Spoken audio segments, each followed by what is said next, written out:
E aí, moçada, nesse momento a gente vai discutir um pouquinho sobre algo que é extremamente cobrado em vestibular, que é a situação onde a gente tem interesse de calcular a energia elétrica que é consumida por parte de alguns aparelhos eletrodomésticos. Primeiro a gente vai ver qual é a definição geral que a gente dá para uma grandeza física muito presente nos nossos estudos, que é a potência.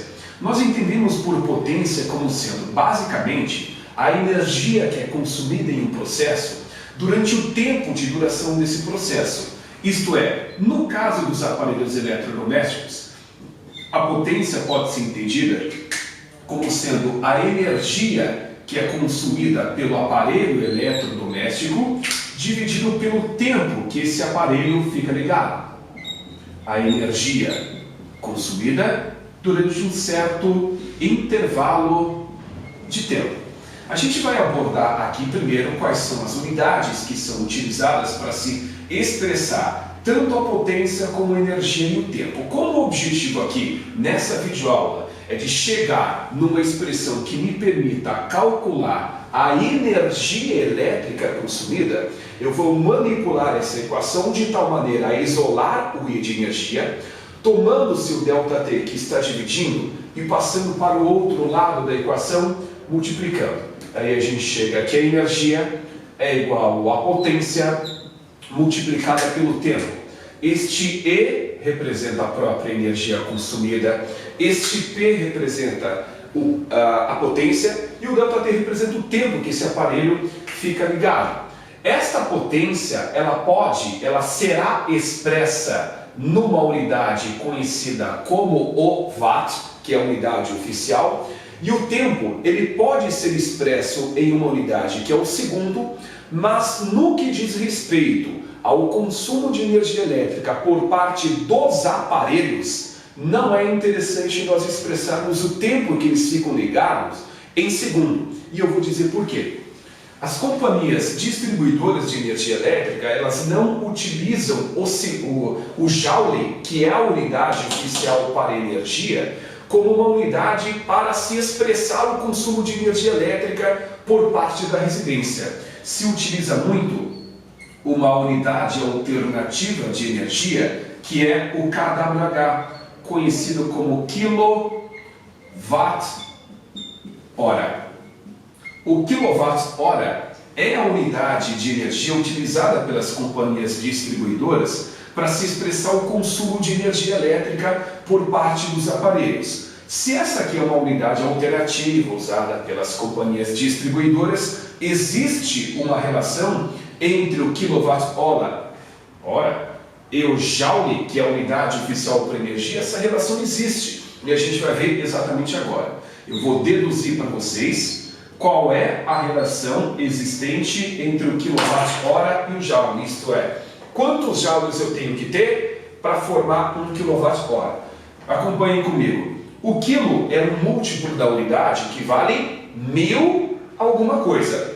Então, eu vou colocar aqui o 1000, que é o valor correspondente a este múltiplo da unidade conhecida como quilo. O watt representa uma unidade de potência, que é o equivalente a 1 joule por segundo. Cada watt é o equivalente a 1 joule por segundo. Então, onde tem o watt, eu vou colocar o joule por segundo. E a hora é uma unidade de tempo que equivale a exatamente 3.600 segundos. Aqui eu cancelo estes 2 segundos e chego à conclusão que 1 kWh é o equivalente ao produto de 1000 joules por 3.600. E isto vai dar 3.600.000 joules. Esta é a relação existente entre o kWh e o Joule, que é a unidade oficial, e é devido a esta relação que eu justifico o motivo das companhias distribuidoras utilizarem o kWh e não o Joule para se expressar a unidade de energia por parte da residência, por parte, sei lá, da sala comercial, do prédio, seja onde for. Porque imagine, para ter 1 kWh eu preciso de 3.600.000 joules. Vamos imaginar que a sua casa gasta em um mês 100 kWh. Em joule é 100 vezes isso. Então, se eu multiplicar 100 por 3.600.000, vai dar 360 milhões de joules. Isso ocuparia um espaço considerável lá na sua conta de luz, e não é esse o motivo.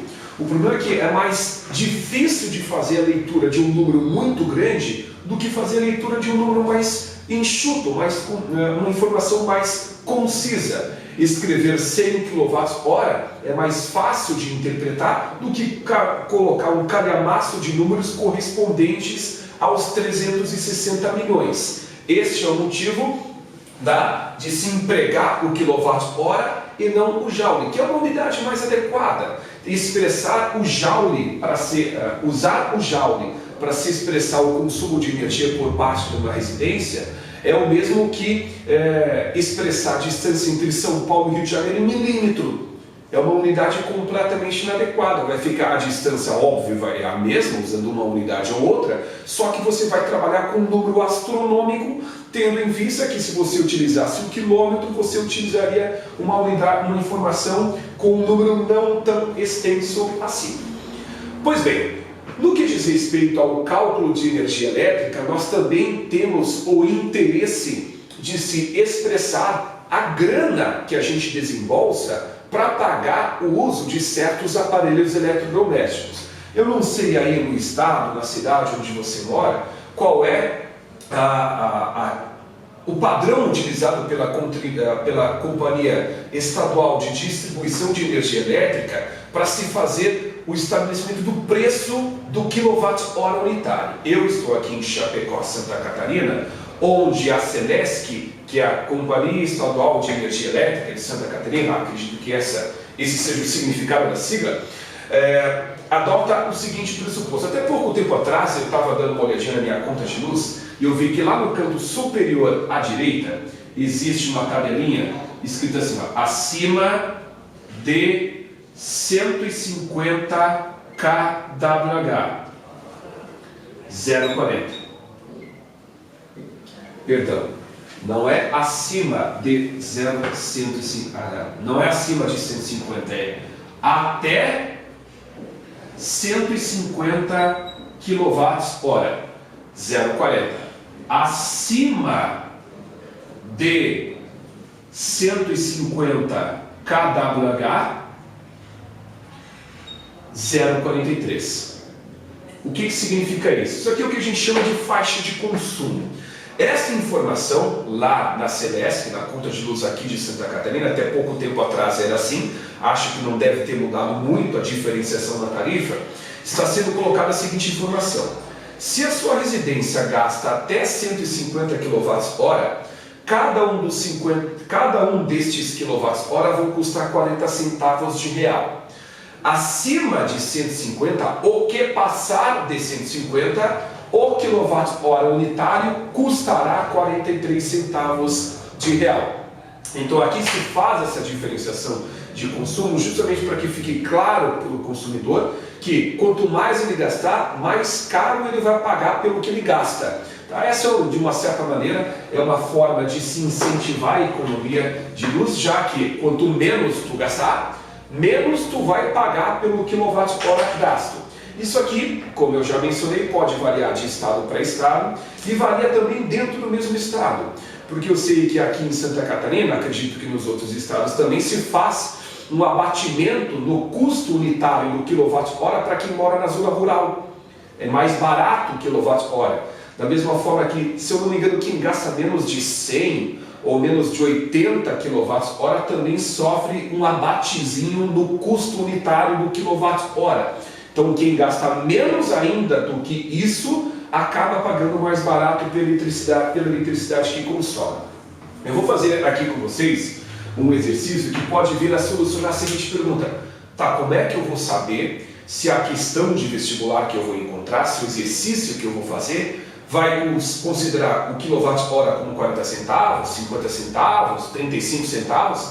É óbvio que essa informação o programa vai ter que te fornecer, você não tem como adivinhar quanto que custa o quilowatt-hora para o autor do problema, da questão.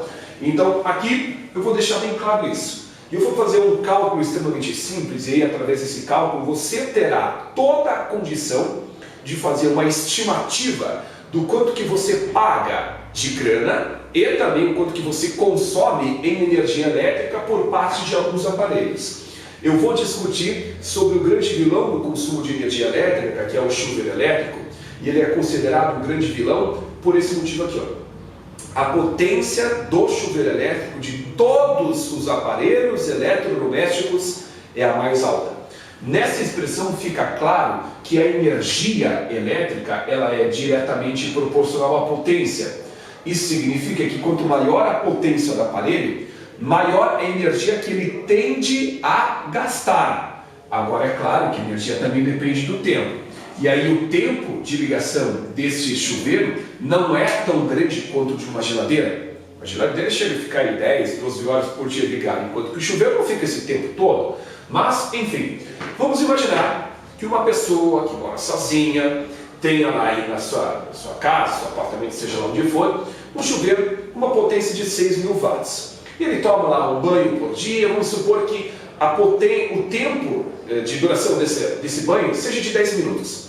Eu estou interessado em calcular a energia consumida pelo aparelho ao fim, no período de um mês, e eu também estou interessado em determinar qual é a grana que ele vai desembolsar pelo uso desse aparelho eletrodoméstico. Uma observação importante: a energia, nós vimos antes, que ela é calculada pelo produto da potência pelo tempo. É o que está escrito ali. Só que se eu quero expressar energia consumida em kWh, que é a unidade adequada para esta situação, eu preciso da potência em hora e a potência em watt para dar o kWh, e eu preciso do tempo em hora. E o tempo aqui não está em hora. O que eu tenho que fazer? Portanto, eu tenho que transformar este tempo de minuto para hora. Esta transformação será feita dividindo-se isso aqui por 60, já que cada hora é o equivalente a 60 minutos. Se você dividir isso aí por 60, o resultado vai dar 1/6 de hora. E eu vou utilizar na forma de fração, porque vocês vão perceber que quando eu for resolver esse exercício, eu vou poder cancelar algumas coisas. Pois bem, a potência do aparelho é de 6.000 watts, o tempo é de 1/6 de hora, e aqui vocês estão vendo que eu não costumo fazer isso, levar para minha conta as unidades, eu costumo colocar apenas os números, mas eu fiz isso para deixar bem claro o seguinte: o 6.000 dividido pelo 6 dá justamente 1.000 watts hora, que é a unidade que eu deixei aqui. Eu insisti em levar para minha conta a unidade de potência de tempo para mostrar para vocês que a energia consumida está aqui expressa em watts-hora. E as companhias distribuidoras utilizam kWh. O que eu vou fazer, portanto? Eu vou dividir este negócio por 1.000 para converter o watt-hora para kWh, já que o quilo é um múltiplo da unidade que equivale a 1.000. Dividindo este 1.000 por 1.000, eu vou ter uma energia equivalente a 1 mísero kWh. Só que essa aqui é a energia consumida em um dia. E tu não vê o leiturista lá que vai fazer a leitura do relógio de luz indo todo dia na tua casa. Ele vai uma vez por mês. De tal maneira que para estimar a energia consumida por parte do chuveiro no período de um mês, eu vou multiplicar isso aqui por 30. Isso vai dar uma energia de 30 kWh. Muito bem. Esta é a energia consumida pelo aparelho. Naturalmente, essa é uma estimativa. A gente está partindo do pressuposto que todos os dias do mês o chuveiro vai ficar rigorosamente ligado 10 minutos diariamente. Como é uma estimativa, pode ter dias que o lugar fique com o chuveiro ligado um pouco mais, um pouco menos, mas na média esse é o tempo de ligação. Portanto, esta é uma estimativa. Agora, para calcular a grana que a gente vai desembolsar para pagar o uso desse aparelho, vamos imaginar que o custo unitário do kWh seja de 40 centavos de real, ok? Se eu vou calcular a grana que eu desembolso para pagar o uso desse aparelho, eu pego a energia consumida, que é de 30 kWh, e multiplico por 40 centavos de real. Isso aqui vai dar uma grana equivalente a R$12. Isto é o que a gente desembolsa pelo uso deste aparelho eletrodoméstico. Então vocês estão vendo nesta ocasião que, com base em cálculos extremamente simples, a gente consegue estimar o quanto que a gente gasta de energia e de grana de alguns aparelhos eletrodomésticos. E esse raciocínio pode ser estendido para qualquer aparelho. Basta você consultar qual é a potência dele em watts, estimar o tempo que ele fica ligado diariamente, que no final você consegue, segundo esse raciocínio que foi empreendido, determinar o quanto de energia, o quanto de grana que você usa para pagar o uso desse aparelho eletrodoméstico. Estamos entendidos?